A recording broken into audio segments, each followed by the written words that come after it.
On the race to the White House, Democratic candidate Joe Biden now leads in the electoral votes there. He's secured 248 college votes, whilst President Donald Trump sits with 214, with 270 being the target. We're staying in Washington, where our correspondent Nick Harper is following former Vice President Joe Biden. Nick, thanks very much indeed for joining us. It looks very quiet where you are. Where did you find a quiet spot in Washington, D.C.?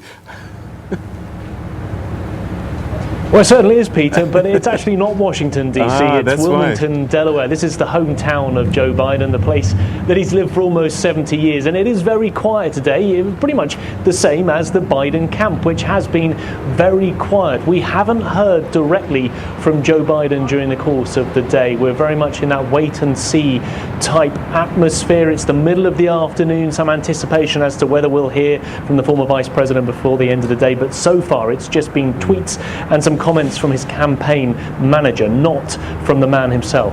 All right. I mean, so far they've been comparing and contrasting the messages that both candidates have been issuing in the last 24 hours.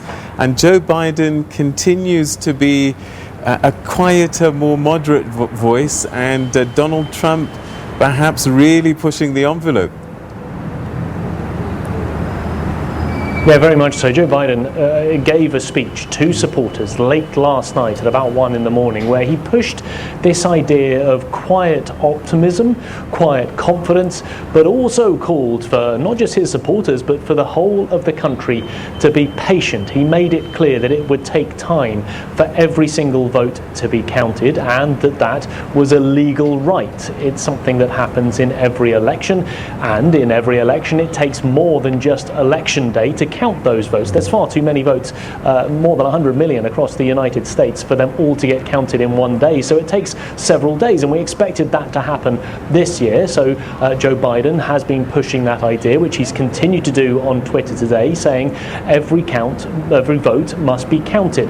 Donald Trump, by contrast, is being loud, being bombastic, and is throwing his legal litigious weight around, calling to sue the state of Pennsylvania in the last 15 minutes or so, calling for a recount in Wisconsin, and calling for counting to stop in both Michigan and Pennsylvania. He's looking at those states nervously. We have just had Wisconsin in the last hour or so called for Joe Biden. That was a must-win, but obviously it very much narrows Donald Trump's ability to retake the White House. So we're now seeing Donald Trump trying to do all that he can, like you say, pushing the envelope to try and stop counts or to get them recounted. And Joe Biden hasn't responded to Mr. Trump's efforts at this stage? Not directly, no. So last night Joe Biden spoke before Donald Trump spoke, and that was the speech in which Donald Trump claimed incorrectly that he had won and said that the Democrats were trying to steal the election.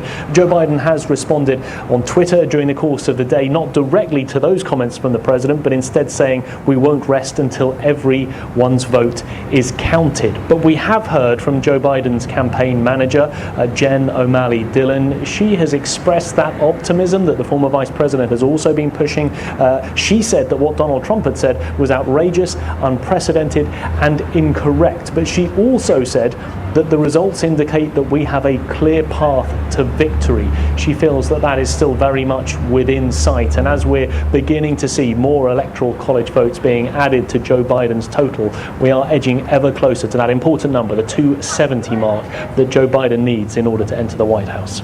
Given the polling that took place before and the massive leads that Joe Biden had managed on those polls, has it been a bit of a surprise how competitive Donald Trump has been?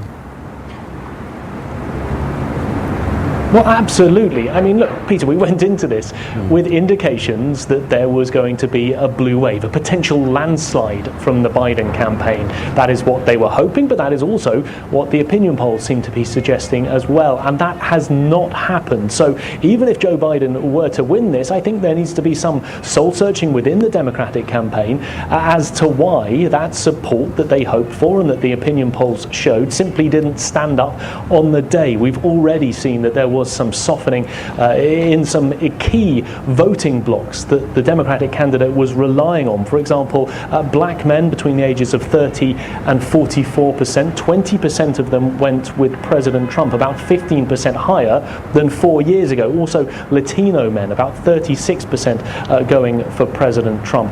And in particular, that seems to be part of the reason why Joe Biden didn't win the state of Florida. The loss of those Latino men in particular around the city of Miami. Those are two very important blocks that the Democratic Party really builds its foundations upon, and to see that vote softening, still overwhelmingly supporting Joe Biden, but being chipped away by Donald Trump, I think questions needed to be asked after this election as to how that has happened.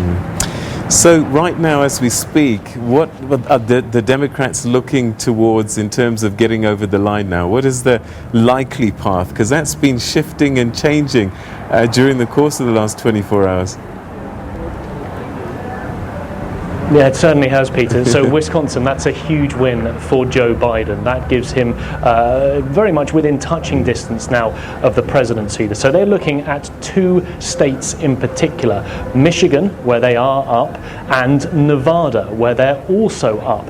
Now, Michigan's votes are still being counted today. We may get a result before the end of the day. Nevada, though, saying that they will not restart their counting until tomorrow lunchtime at the earliest. So we have to wait on those. And then there's still Pennsylvania, which potentially could go to Joe Biden, even though Donald Trump has once again claimed, his camp in the last 15 minutes or so, claiming that they have won Pennsylvania. The votes don't seem to suggest that just yet. None of the major TV networks are projecting that. But Pennsylvania, Joe Biden, if he were to pick up Michigan after Wisconsin and Nevada, then he wouldn't need to get Pennsylvania. And of course, Pennsylvania, Wisconsin, Michigan, those are the three traditional blue wall states that we went into this election thinking that it would all come down to. And once again, these are the states that we're watching a day after Election Day, waiting for those votes to be counted and waiting, therefore, to find out exactly who is the president.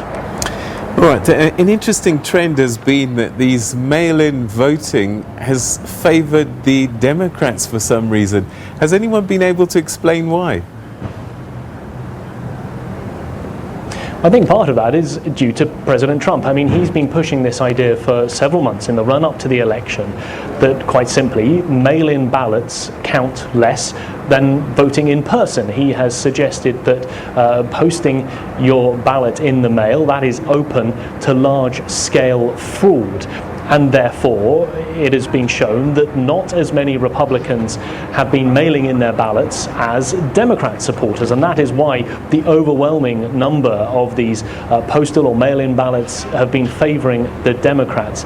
It's interesting to note that in some states, for example, Pennsylvania, those mail-in ballots are counted after the in-person ballots. So we began to see very much the voting counting slanting towards Donald Trump, those early votes very much showing that he was ahead. But then as some of those mail-in ballots have started to be counted, we've seen his challenger catch up.